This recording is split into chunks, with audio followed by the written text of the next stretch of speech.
And Kody saying he and Robyn had been talking to the right people, and Meri and I are like, well, who are the right people? Who are you talking to? That was when I knew I had to for sure get a lawyer, because I just felt like something was going on. I think they're worried about whether I'm going to be fair or not, because the divorce just takes away all trust. She roughhouses a lot, and so these are very fragile babies. Like, I was absolutely nervous about her. Did you all know about Tony? This is so wild, and it's probably been mentioned around here already, but I just find it so crazy. So, I was watching some grandmasters play chess. Yes, chess, not cheese like I first thought. And there's this group of seriously good players who all seem to hang out together. And guess who's in the mix? Our guy Tony. I legit thought I was hallucinating for a second. But nope, turns out Tony is actually a pretty well-known, really good chess player. I'm pretty sure that's why they moved, actually. Didn't he get a gig teaching chess? If I'm not mistaken, he's a chess master, and I think he even coaches the UNC team. I gotta say, it's such a unique skill to have. Major props to him. I'm awful at chess myself. I play all the time, but I always lose. Oh, and when I first read the comment and saw the typo, I was like, wait, is cheese some game I don't know about? Then I realized you meant chess, and that Tony plays it. Gave me a good laugh. Anyway, super cool for him and his family. We've got so much to dive into today, so let's not waste any time. Let's jump straight into it. Hey everyone, what's up? It's Elena here, and welcome back to my channel Reality Nexus X. So there's Meri, fleeing a forest fire and packing up her expired marriage certificate. Wait, what? If legal status really doesn't matter, like they love to claim, why on earth would she have that certificate framed? That's not something regular people do unless they're holding on to some last shred of hope, right? Then Robyn chimes in with her genius idea. If none of us could have legal status, it would be so much better. Oh, really? You want that? Well, here's a suggestion. Get a divorce. Kody's already the legal dad, so if anything happened to you, he could easily take custody. Honestly, it's these kinds of delusions that make this show so irresistibly awful to watch. And let's not forget, Kody had basically checked out on Meri years ago, but she was still clinging to some sliver of hope, holding on to that certificate like it meant something. It's sad, really, but hey, at least she's free now. Meri's house. Honestly, how awful must Meri have treated Janelle for her not to even consider moving into Meri's mansion when her rental sold? I mean, come on. If a family member needed a place to stay and I had 3 spare bedrooms, I'd offer, not buy, an overpriced RV. It's almost like Meri is insufferable, right? But then again, why didn't she just move in with Christine? At the time, it was just Gwen and Truly, so what's the issue? Well, Janelle's RV purchase was, of course, a not-so-subtle attempt to get Kody to finally start building on Coyote Pass. Spoiler alert, that didn't work out as planned. Now, just because they didn't want to live under the same roof doesn't mean they weren't a family. I love my parents to death, but there's 0 chance I'm moving back in with them. I'd rather park my RV somewhere too. Let's not forget, Meri and Janelle weren't exactly BFFs in the beginning. They spent years in constant tension, and when they were getting along, it was really just a bunch of surface-level conversations and avoiding the big stuff. Back in the day, Meri and Janelle were both pretty terrible to each other.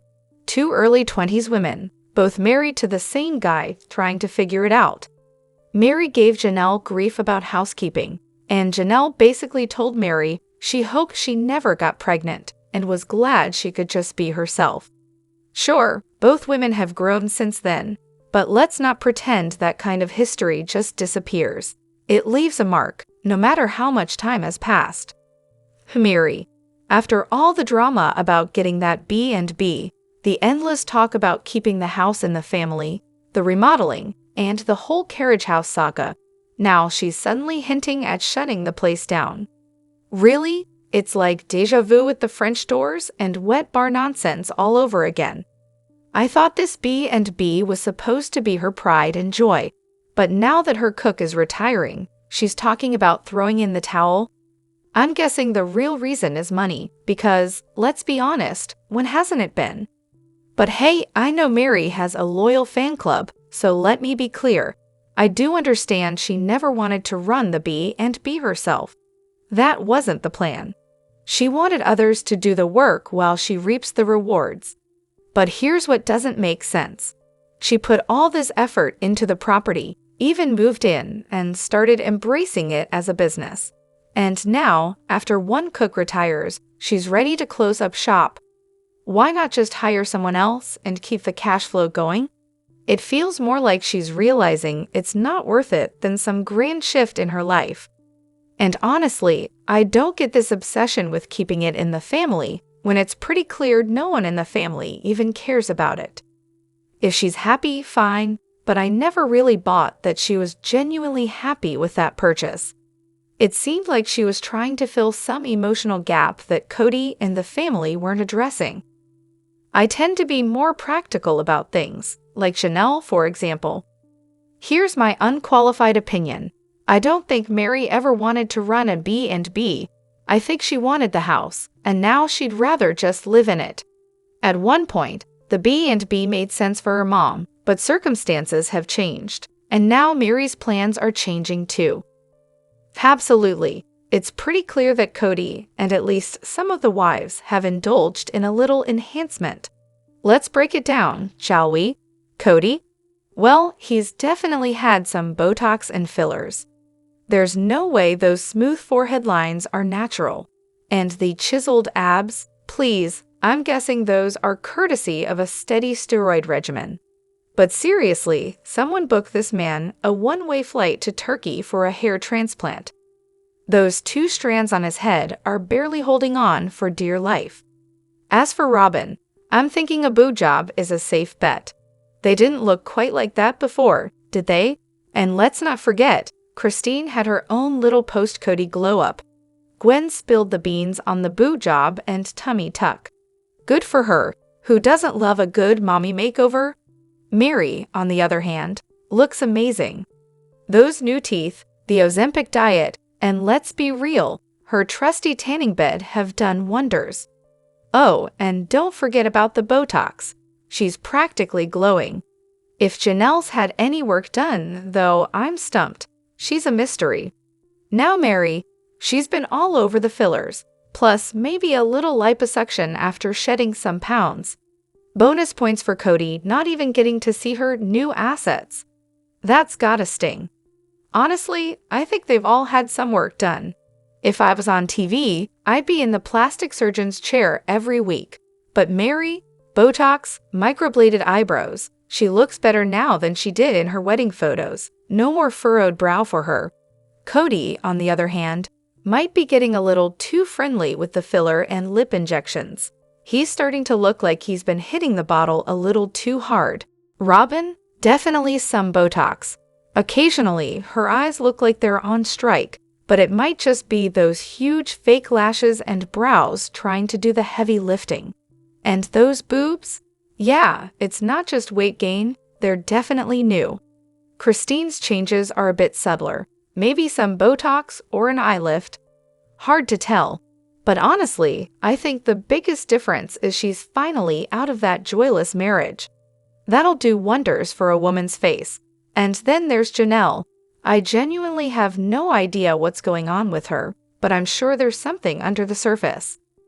What cracks me up, though, is the transformation of the ex-wives post-Kody. Sure, some of it's probably cosmetic, but you can't ignore the fact that they seem so much happier now that they've shed that emotional baggage. As for Robyn, she's the one left holding the bag, and let me tell you, she's looking way older than her late 40s. That permanent frown of hers is really doing a number on her jowls. Can't wait to see how that turns out. Robyn Brown slips up, throws Kody under the bus. I hope Janelle and Meri get every penny they're owed. Kody and Robyn's demeanor during their conversation with Meri said it all. They were clearly planning to screw over everyone. Robyn, the slippery character she is, tried to play it cool, but when Meri suggested having the land appraised, the blood rushing to Robyn's face was a dead giveaway. It's like she couldn't hide how nervous she was. Meri's getting absolutely screwed here, no question about it.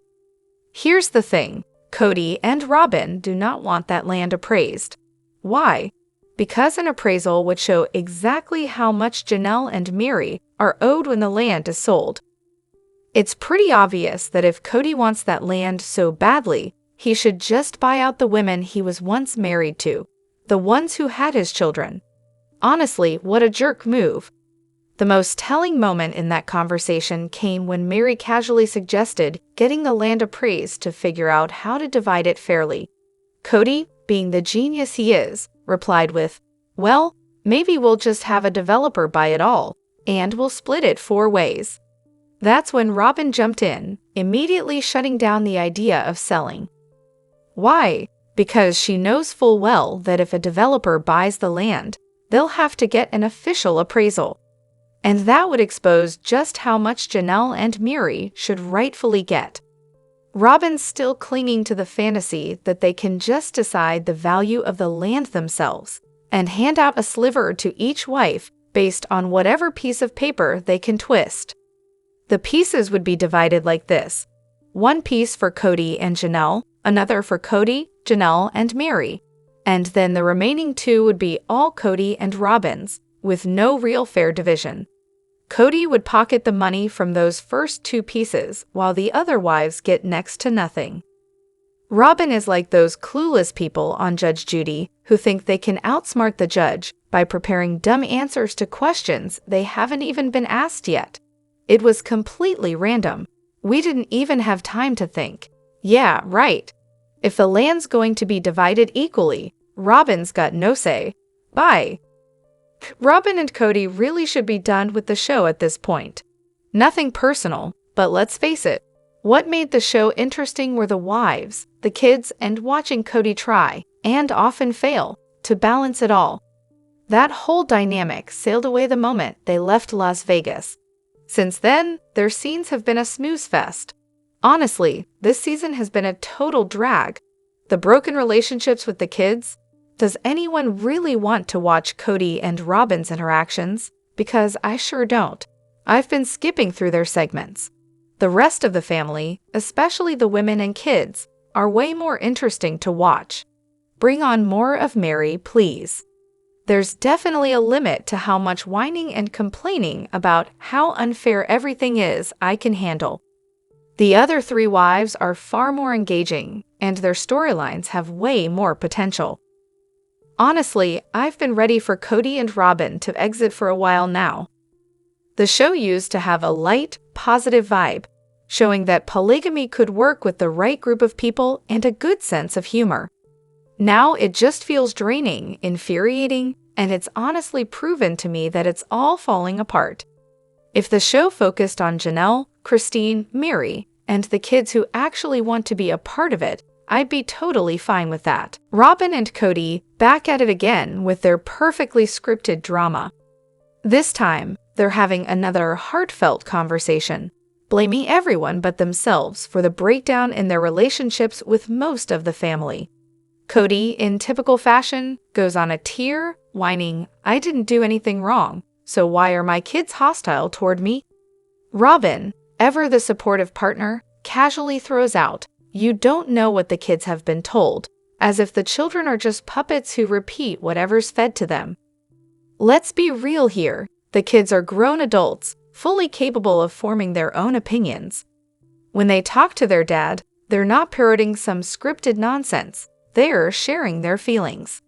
And the minute Robyn tries to dismiss those feelings and direct the blame at the mothers, yeah, she's just furthering the rift, not healing anything. Every time Robyn meddles in these relationships, she's just pouring gasoline on a fire that was already bad enough.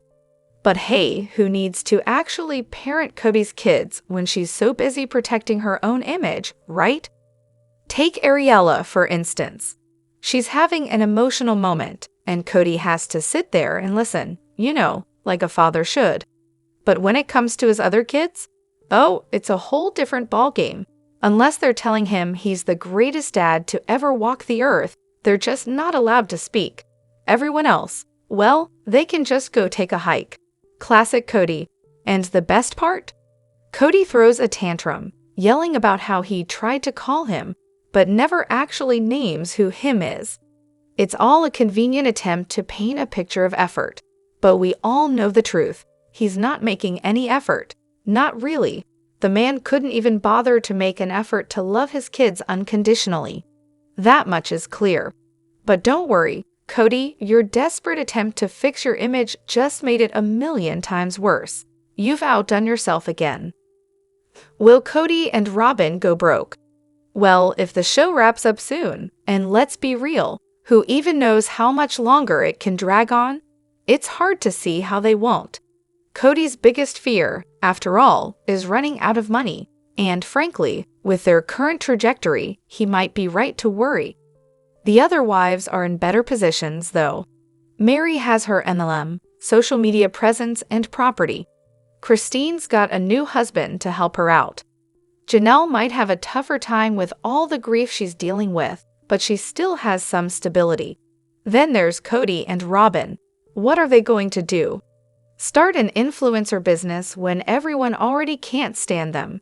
They don't have any social media presence, and honestly, Kody's whole gun guy phase is over, right? And we know Robyn doesn't work, so once the show's gone, they'll be in trouble. That land they've been so obsessed with. It's probably not worth much, especially once it's split up. Even if Kody and Robyn somehow get most of it, that land isn't exactly a gold mine. And let's talk about child support. I'm sure Kody's paying Christine something. He has to, right? But watching the early seasons, I'm wondering how he thought he was going to pay for all those kids' college educations. How? There's no way he's paying for anyone's education at this point, except maybe Robyn's kids, and even that's a stretch. But with what money?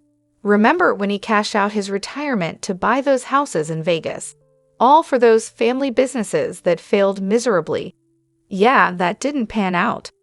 In terms of money, I think Meri might have made out the best, honestly. As for Kody and Robyn, it seems inevitable they'll go broke, especially with that McMansion. I mean, the audacity to buy that place and expect the world to pay for it. Ridiculous.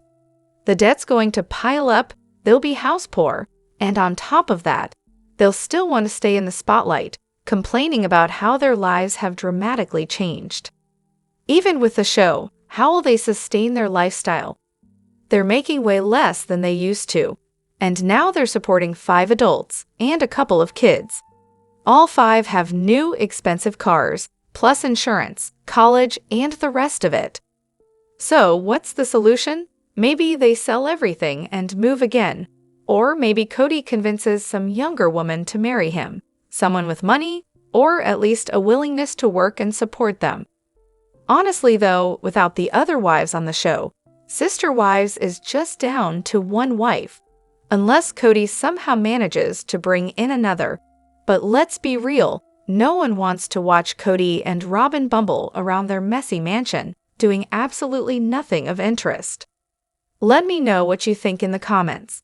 Don't forget to hit that like button and subscribe to my channel. I'll see you in the next video. Take care and much love to you all.